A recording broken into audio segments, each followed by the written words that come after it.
Joseph Vijay எனும் நான்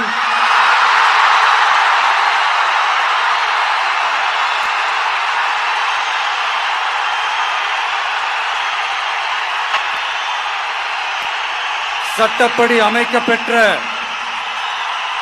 இந்திய அரசியல் அமைப்பின்பால் உண்மையான நம்பிக்கையும் மாறா பற்றும் கொண்டிருப்பேன் என்றும் இந்திய நாட்டின் ஒப்பில்லாத முழு முதல் ஆட்சியையும் ஒருமையையும் நிலை நிறுத்துவேன் என்றும் தமிழ்நாட்டு அரசின் முதலமைச்சராக உண்மையாகவும் உளச்சான்றின்படியும்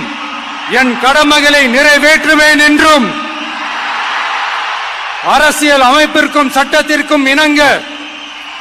அச்சமும் ஒருதலை சார்பும் இன்றி விருப்பு வெறுப்பை விலக்கி பலதரப்பட்ட மக்கள் அனைவருக்கும் நேர்மையானதை செய்வேன் என்றும்